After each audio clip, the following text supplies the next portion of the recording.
Hey team, I hope you are doing extremely well. This is the first time that I'm talking to you officially as your leader to give you some specific messages, so I'm feeling super excited about that. I want you to imagine that we are going to make a live performance. It is going to last 8,670 hours, and it starts on the 1st of June of 2014. But it works the same way exactly as a 1 hour performance. So I would like to ask you some questions. How would you start your 1 hour performance? Would you start without knowing what to do? Would you start only having your first 15 minutes in mind and then not knowing what's going to happen during the rest of the 45 minutes? Would you start and by the first 5 minutes would you say to your audience like, I'm not prepared, so let's just stop and start again? And how would your audience take that? Would that reflect high quality and professionalism? Now let's change the question. How would you get prepared for a performance that is going to last 8,670 hours? Would you start without knowing what to do? Would you start only having your first 720 hours in mind and then not knowing what is going to happen next? Would you start and then by the first hours tell your audience, we need to stop because we don't know where we are going and we need to get prepared again? For sure, that's not going to make us a professional and a high quality team. And that's why you get my point now. These 2 months are going to represent a very important month for us as an MC. And I want you to be focused on 3 things during these 3 months if we really want to start with the right foot as MC 14-15. The first one is your individual preparation. Do you feel there is some knowledge you still need to reinforce? Do you feel there is some experience you still need to gain? Do you feel you are prepared enough to deliver sessions for 500 delegates or prepared enough to coach your LCVPs and LCPs?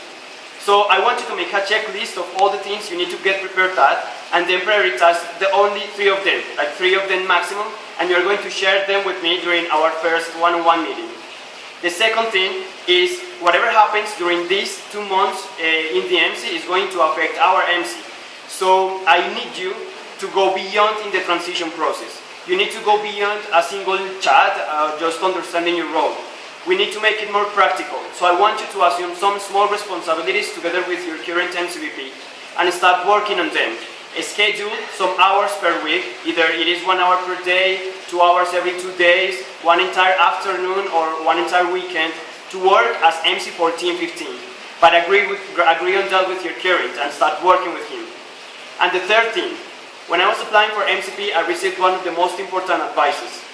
They told me, if you guarantee that you start on the 1st of June with a team that has already known each other and trusting each other, you are saving a lot of time. You are starting with the right foot, and that's what we want. So yes, we need to reinforce our relationships right now, and I'm doing it with you, with each single of you. I'm already approaching all of you, but I want you to make that as well proactively and start talking to that person that you are going to work in synergy with, or that person that you don't know, and just share things, show interest, or start working about synergy projects. But let's commit all of us on building a team from now, because the experience starts now and doesn't start the 1st of June. So as MCP, I'm already committing with that. I'm already talking to people that are helping me, guiding me in my preparation as team leader. I'm also agreeing with Anna on some small tasks that we are going to co-deliver. Plus, I already know which hours a week I'm going to be MCP and which hours a week I'm going to be MCVP OD. Also, I'm starting to approach some of you to start working on processes like MC planning and global PR, just to mention some of them. So basically, these are my 3 messages for you guys. I want you to focus on those 3 things, and we really want to start with the right foot, so let's make it happen. And I'll be approaching you for more stuff. And have a nice week, have a nice weekend, and see you soon.